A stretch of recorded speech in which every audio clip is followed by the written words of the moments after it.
Hey guys, today I'll show you a zombie horror thriller film named Operation Undead. Spoilers ahead, watch out and take care. The story takes place in 1941 along the coast of Thailand. Inside a damp hut filled with spices and raw eggs, the combination of the two creates an effect that is both unique and intoxicating. This is a haven exclusively for men. Young soldiers gather outside, anxiously lining up, eager to practice their forward thrusts. Suddenly, the deputy squad leader appears, catching the group red-handed. This squad is the most unruly of the young troops, with the most rebellious member being Mock. His father had fought valiantly on the battlefield to defend the nation, but was falsely accused of treason and collaboration with the enemy. Though his name has been cleared, Mock harbors resentment and plans to leave the military as soon as his service is complete, unwilling to follow in his father's footsteps. Mock's brother Mickey is the complete opposite. He places the honor of the nation and its people above all else. Even upon learning that his beloved girlfriend is pregnant, Mickey refuses to leave the military.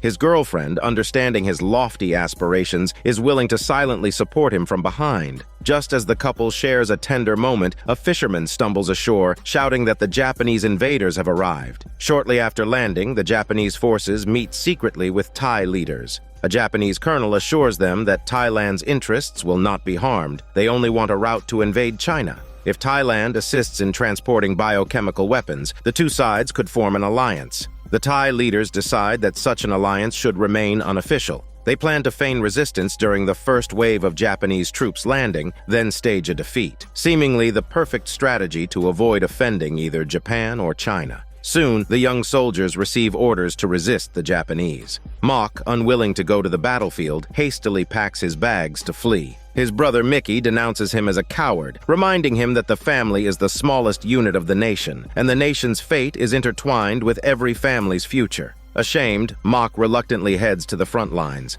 When the Japanese land, bullets rain down like a storm. The Thai forces fight fiercely, refusing to yield. The Japanese advanced troops, carrying a wooden crate with biochemical weapons, charge relentlessly. Suddenly, a cannon blast tears through them, leaving limbs scattered and diabetic blood splattered. Miraculously, the crate remains intact, but the biochemical monster inside begins pounding against its confinement. Outnumbered and outgunned, Mock and a few companions retreat into the forest. In an instant, his comrades are all dragged away, leaving Mock alone, possibly because he's too smelly. He stumbles into a swamp, sinking deeper as he struggles. Just as the water engulfs his smelly parts, a powerful hand pulls him out. To his horror, it's the biochemical monster from the crate. Mock's comrades have all been bitten and turned into monsters themselves. Meanwhile, the Japanese soldiers, having wiped out the Thai forces on the shore, pursue the fleeing Thai troops into the forest. However, the zombified young soldiers unleash chaos, targeting the leaders first. The Japanese turn to see their colonel already reduced to a gory mess, his brains devoured.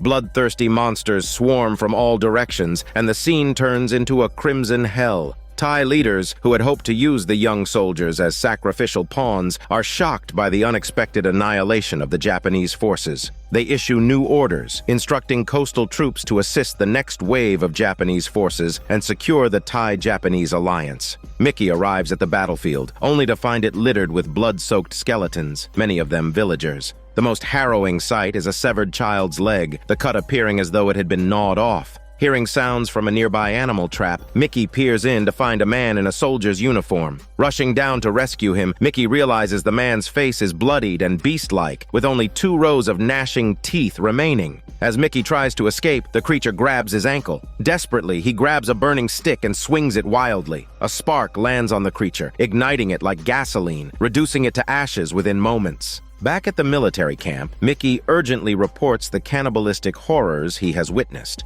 The officers and commanders, visibly shaken, confess they were unaware of the secret dealings between the high command and the Japanese. The colonel reveals that the biochemical virus has begun to spread. Initially, it was tested on low-ranking Japanese soldiers, turning them into flesh-eating zombies. After numerous adjustments, the latest batch retained some humanity and would not attack those they recognized. However, their self-control was limited, and they would occasionally lose all restraint. The creature in the crate was the most advanced experiment. Meanwhile, Mach, dazed, opens his blood-red eyes. His gaze follows a butterfly, his perception slowed to a crawl. Every living being appears to move in slow motion, and his reflexes are unmatched. It is clear he has already mutated. He suddenly felt a splitting headache, and flashes of last night's events replayed in his mind. Seeing himself cruelly kill a little girl, Mach broke down. Grabbing a pistol, he attempted to end his own life. But before he could pull the trigger, small pores on his body began secreting an oily substance that ignited spontaneously in his emotional turmoil. The biochemical mutant leapt into action, dragging Mach into a muddy swamp to extinguish the flames, using the mud to cover his pores and prevent further combustion.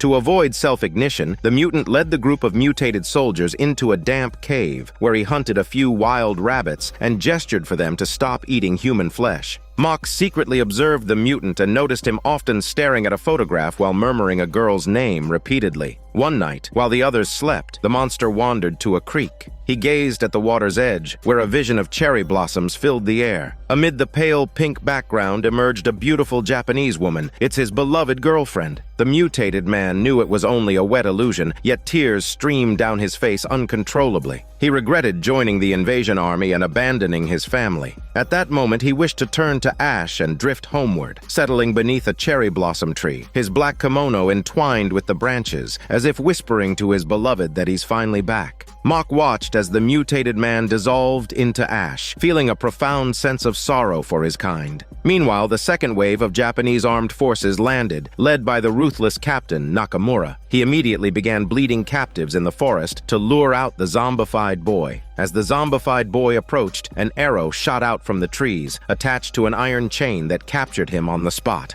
To test whether zombies still retained their humanity, Nakamura killed the zombified boy's father before his eyes. Enraged, the boy went berserk, threatening to destroy the iron cage. Nakamura quickly released poison gas to suppress him. Mickey could no longer bear it and prepared to rescue his compatriot. The squad leader held Mickey back, stating that this is no longer a battle between nations. It's a war between humans and non-humans. Mickey, seeing the zombified boy desperately trying to reach for his father's hand, punched Nakamura in fury. The Japanese soldiers immediately drew their weapons and aimed at Mickey. Unfazed, the squad leader raised his gun, standing off against the Japanese, and ordered Mickey to leave the enemy camp. Under the moonlit sky, the villagers were holding a soul-summoning ceremony. Families of the young soldiers wept around the medium, hoping that the spirits of their fallen loved ones would find their way home through the chants. Suddenly, goose roars broke the silence as a horde of zombies charged toward the medium, tearing apart the group of shamans and con artists. One of the zombies, lost in its frenzy, looked up mid-feast to see its wife and daughter staring at it in terror. The sight of his family awakened a sliver of humanity within him. He tried to explain himself, but they fled into the forest. Chasing after them, he only wanted to reunite with his family. When his daughter stumbled and fell, he hesitated to approach, carefully calling her name. Despite witnessing her father devour people, the girl, moved by the sight of his injuries, cautiously touched his wounded face.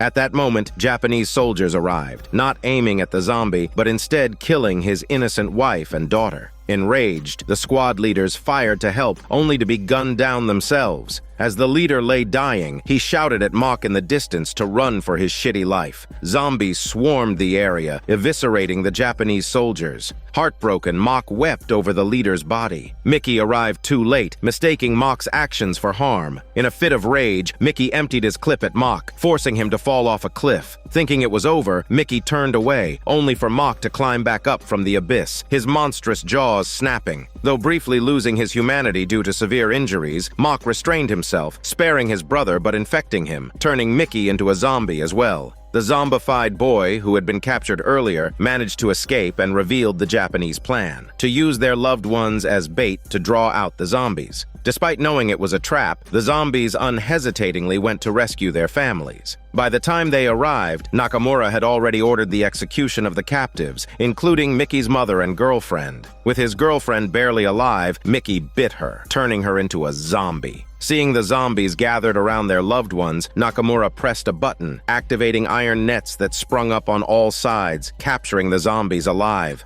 At the height of Nakamura's arrogance, Mickey led the zombies in a breakout, engaging the frontline Japanese soldiers in close combat. Desperate to save himself, Nakamura hurled grenades at the zombies, disregarding the lives of his own soldiers. A large number of Japanese soldiers were killed in the explosions, while most of the zombies escaped under the cover of the smoke. However, Mickey's mother perished in the gunfire, and his pregnant girlfriend fully transformed into a zombie. Grief and rage consumed him, overwhelming his rationality. His only thought was to storm the village, turning all his fellow humans into zombies to build an army of vengeance and annihilate every last Japanese soldier. The other zombies agreed, equally driven by the desire to avenge their families. Only one among them opposed the plan, declaring that he could no longer bear the thought of killing. To unify the group, Mickey raised his blade against the dissenter, but his girlfriend stepped in to block the strike, reminding Mickey with her actions not to destroy their own. Shocked for a moment, Mickey hesitated, but ultimately killed the dissenter. Witnessing his brother's descent, Mock was filled with disappointment and quietly left the group. He wandered aimlessly through the forest, haunted by beautiful melodies that seemed to summon memories of the past. He longed to return to a time when his family was whole, but time was irreversible, and only death could reunite him with his loved ones.